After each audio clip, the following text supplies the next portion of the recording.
الحمد لله رب العالمين والصلاة والسلام على سيد الأنبياء والمرسلين وعلى آله وأصحابه أجمعين. أما بعد فأعوذ بالله من الشيطان الرجيم. بسم الله الرحمن الرحيم. ولا تجادلوا أهل الكتاب إلا بالتي هي أحسن إلا الذين ظلموا منهم وقولوا آمنا بالذي أنزل إلينا وأنزل إليكم وإلهنا وإلهكم واحد ونحن له مسلمون. صدق الله مولانا العظيم. ولا تجادلوا أهل الكتاب إلا بالتي هي أحسن. آپ نہ بحث مباحثہ کیجئے اہل کتاب کے ساتھ الا باللتی ہی احسن، مگر اس طریقے سے جو بہت اچھا ہو. اس کا تعلق صرف اہل کتاب سے نہیں ہے.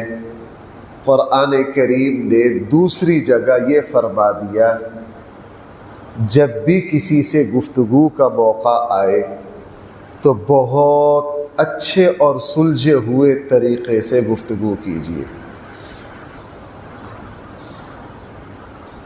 قرآن کریم نے سورۃ النحل کے آخر میں فرما دیا ادع الی سبیل ربک بالحکمہ والموعظۃ الحسنہ وَجَادِلْهُمْ بِالَّتِي هِيَ أَحْسَنُ. جب بھی کسی سے آپ کو گفتگو کا موقع اور نوبت آئے اچھے طریقے سے بات کیجیے. اور حقیقت یہ ہے کہ اس پر عمل کی سب سے زیادہ ضرورت ان لوگوں کو ہے جو منبر پر بیٹھتے ہیں، جو سیاست کے سٹیج پر کھڑے ہوتے ہیں، جو ٹی وی چینلوں پر بیٹھتے ہیں. اور ہم جہاں بھی منبر پر بیٹھنے والوں میں یہ دیکھتے ہیں کہ ان کا لب و لہجہ منبر کی شایان شان نہیں ہے، میں نے اپنی ذات کے حد تک یہ دیکھا ہے کہ اکثر منبر پر بیٹھنے کے اہل نہیں ہوتے. جو صحیح عالم ہے، جو قرآن و سنت کو سمجھتا ہے، وہ جب بھی منبر پر بیٹھ کر گفتگو کرے گا وہ اخلاق کے ساتھ، شرافت کے ساتھ، جو قرآن و سنت نے دعوت کے آداب بیان کیے ہیں اس کے مطابق کرے گا. میں یہ بات آپ کی خدمت میں کئی مرتبہ عرض کرتا ہوں، اور اس وقت اس موضوع آپ نے دیکھا ہے میں نے کل کا درس بھی اسی آیت پر دیا ہے، آج میں پھر اسی آیت پر بات کر رہا ہوں. میں اس موضوع کو بہت بیان کرتا ہوں. ہماری قوم کو آپس میں گفتگو بحث مباحثہ کے بالکل آداب نہیں آتے، اور اس میں تمام طبقے ملوث ہیں. ابھی کوئی موضوع شروع کر لو 2 منٹ میں بازو چڑھا لے گے. بھائی ایسا ہے کہ نہیں؟ 2 منٹ میں لڑ پڑے گے. سیاست کا کوئی موضوع چلا لو، ابھی ماشاءاللہ دیکھیں کیا ہوتا ہے. قرآن کریم نے رسول اللہ صلی اللہ علیہ وسلم سے فرمایا وَلَا تُجَادِلُوا أَهْلَ الْكِتَابِ إِلَّا بِالَّتِي، بھائی آگے کیا ہے؟ احسن. اے نبی جی یہودیوں سے، عیسائیوں سے، اس کے علاوہ کسی بھی قوم سے جب تمہیں گفتگو کا موقع ملے احسن تو بہت اچھے طریقے سے کر، بہت اعلیٰ طریقے سے اس کے ساتھ کیا کرنی ہے؟ گفتگو کرنی ہے. میں نے اس کی کچھ تفصیل کل کے درس میں عرض کی تھی. ہاں إِلَّا الَّذِينَ ظَلَمُوا مِنْهُمْ، مگر ان میں سے جو ظلم کرے.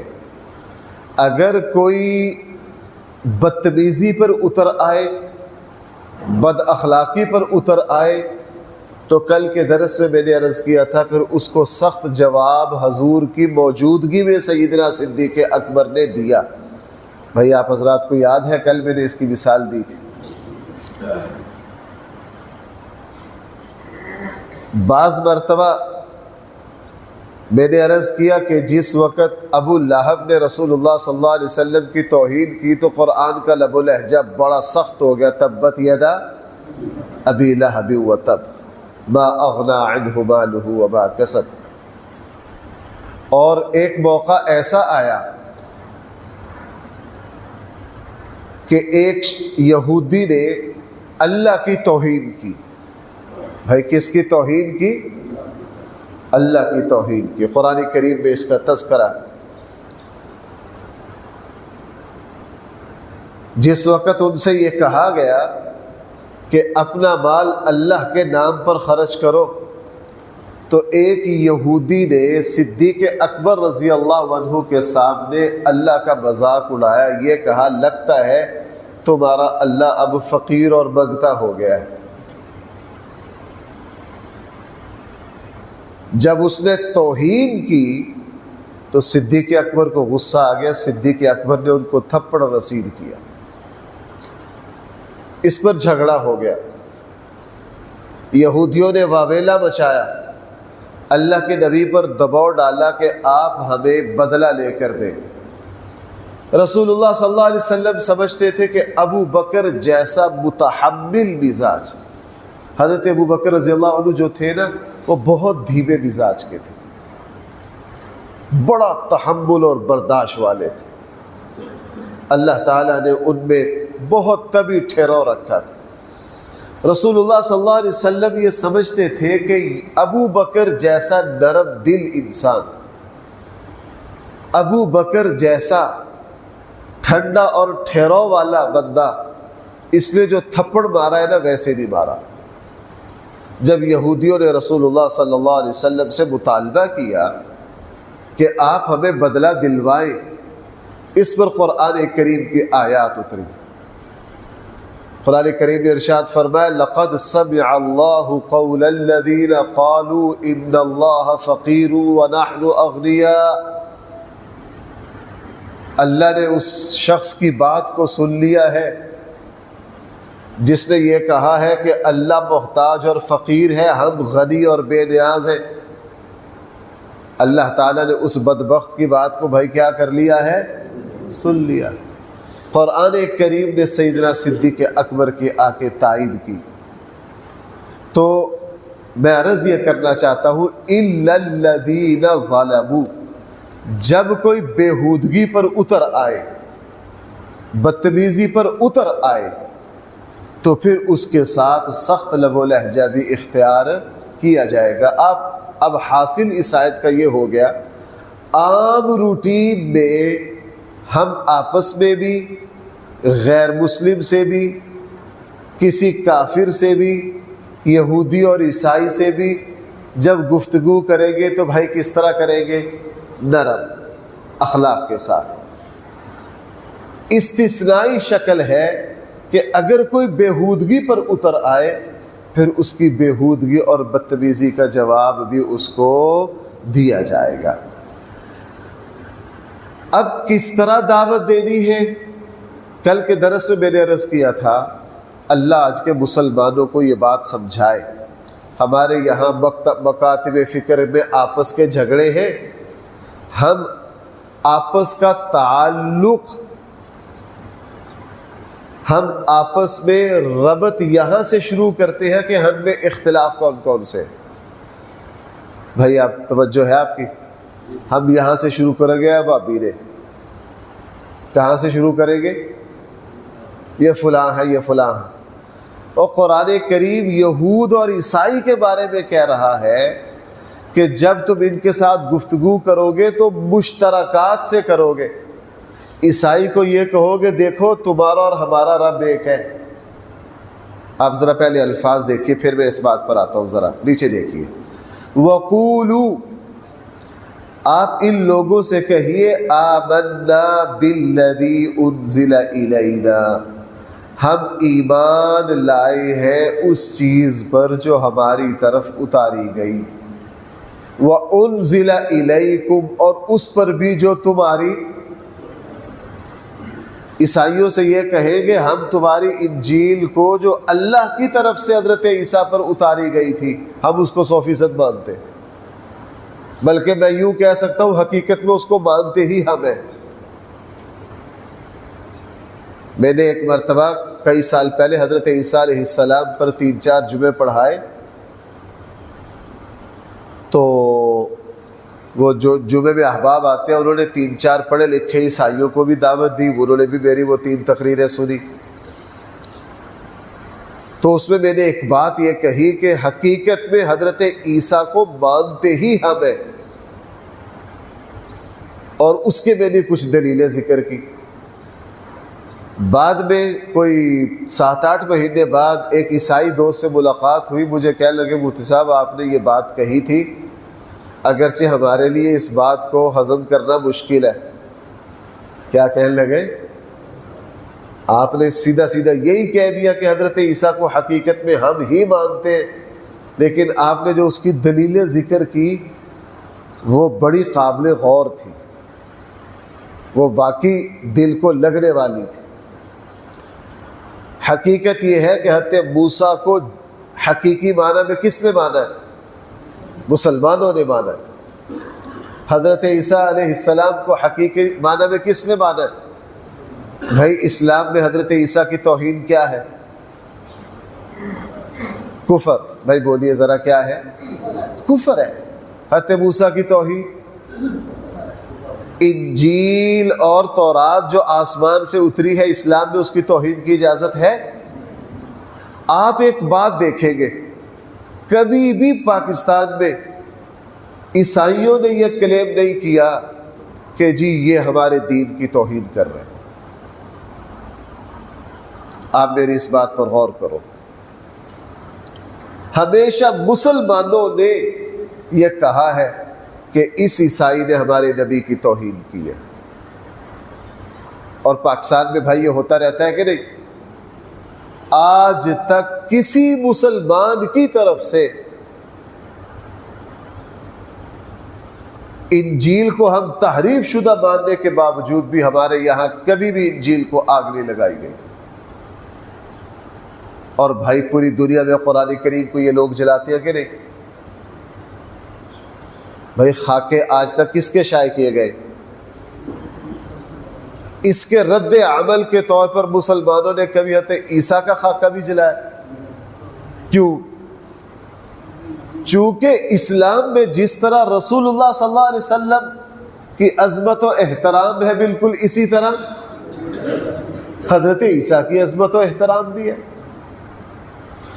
اسلام میں جس طرح رسول اللہ صلی اللہ علیہ وسلم کی عزت و عظمت اور احترام ہے، حضرت موسیٰ علیہ السلام کی عزت اور احترام بھی بالکل اسی طرح ہے۔ اسلام میں جس طرح حضور علیہ السلام کی توہین کفر ہے، بالکل اسی طرح حضرت عیسیٰ، حضرت تمام نبیوں کی توہین کیا ہے؟ کفر ہے۔ اسلام تو سراپا دین احترام ہے، اس میں تو تمام نبیوں کا احترام ہے، اس میں تو تمام آسمانی کتابوں کا کیا ہے؟ احترام ہے۔ تو قرآن نے کیسی زبردست بات کہی، ان سے وَقُولُوا، آپ ان سے کہیے آمنا بالذی انزل الینا، ہم ایمان لائے اس چیز پر جو ہماری طرف نازل کی گئی، وانزل الیکم، اور جو تمہاری طرف۔ اب دیکھو بھائی، ہمارے ہندوستان کے ایک بہت بڑی شخصیت تھے، بہت بڑے عالم دین تھے، ایک عیسائی پروفیسر نے ان کے سامنے ایک اعتراض کیا۔ اس نے کہا یار قرآن آپ کہتے ہو اللہ کی کتاب ہے، اللہ کی کتاب میں بے انصافی نہیں ہوتی، آپ کی کتاب میں ایک آیت بے انصافی پر مبنی ہے۔ آپ حضرات بھائی سن رہے ہیں؟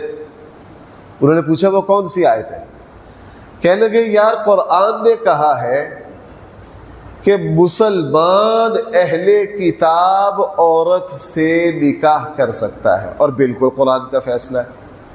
قرآن نے 2 جگہ یہ کہا ہے کہ مسلمان عیسائی عورت سے نکاح کر سکتا ہے کہ نہیں، یہودی عورت سے نکاح کر سکتا ہے، مشرکہ سے نہیں کر سکتا، کافرہ سے نہیں کر سکتا۔ اگر کوئی واقعتاً عیسائی عورت ہو اور واقعتاً یہودی عورت ہو، سورہ مائدہ کے پہلے رکوع میں اور دوسرے پارے میں قرآن کریم نے ارشاد فرمایا مسلمان ان سے کیا کر سکتا ہے، نکاح کر سکتا ہے۔ الٹ نہیں ہو سکتا کہ کوئی یہودی مرد کوئی عیسائی مرد مسلمان عورت سے نکاح، یعنی مسلمان مرد یہودی اور عیسائی عورت سے کر سکتا ہے،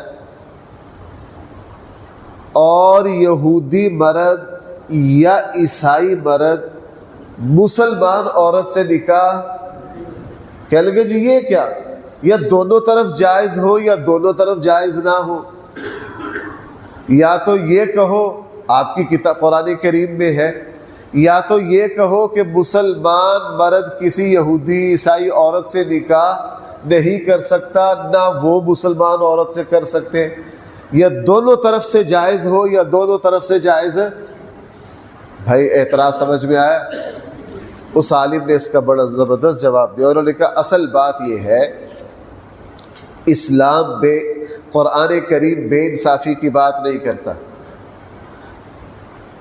قرآن کریم نے یہ حکم اس لیے دیا ہے کہ جب مسلمان مرد یہودی عورت سے نکاح کرے گا یا عیسائی عورت سے نکاح کرے گا، وہ عیسائی عورت مسلمان مرد کے گھر میں آئے گی تو مسلمان کے گھر میں کبھی بھی حضرت عیسیٰ اور انجیل کی توہین وہ نہیں دیکھے گی۔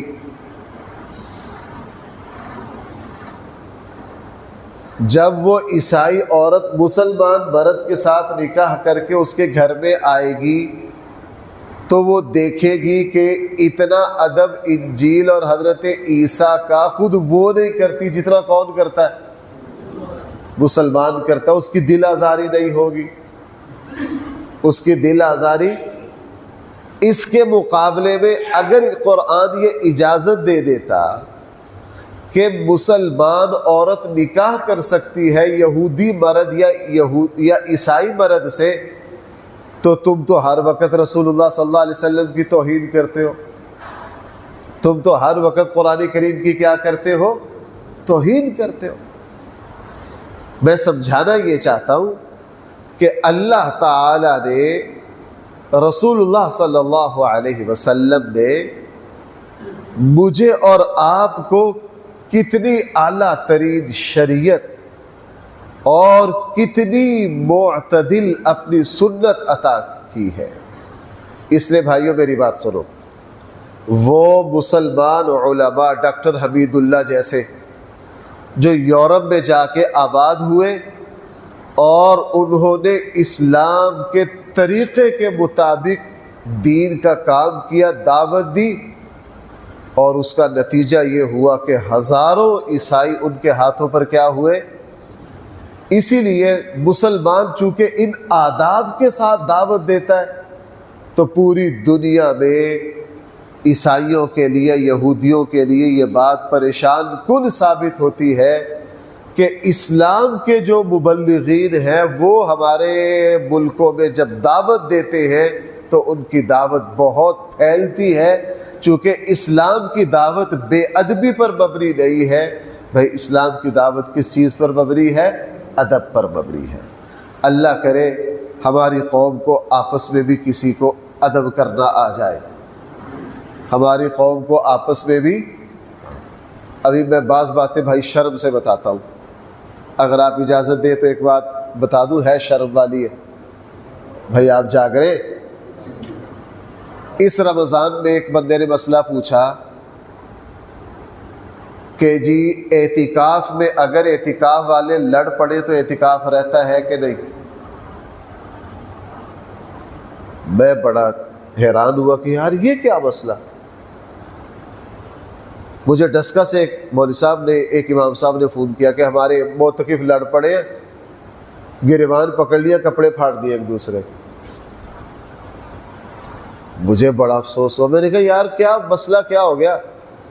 کہنے لگا جی ایک جو ہے وہ نون لیگ کا فالور ہے، ایک عمران خان کا فالور ہے، اعتکاف بیٹھے تھے، سیاست میں بحث ہو رہی تھی، اس نے کہا تھا مریم نواز جو کچھ کر رہی ہے وہ ٹھیک ہے، اور دوسرے نے کہا نہیں عمران خان جیسا عمر بن عبدالعزیز اللہ نے پیدا ہی نہیں کیا۔ کہنے لگا اس پر لڑ پڑے، آپس میں ایک دوسرے کے کپڑے پھاڑ دیے۔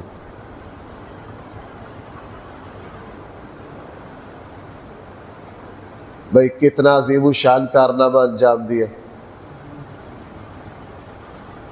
اللہ کے گھر کی بے ادبی، اعتکاف کی بے ادبی، رمضان کی بے ادبی، آخری عشرہ، اوپر سے طاق رات ہے،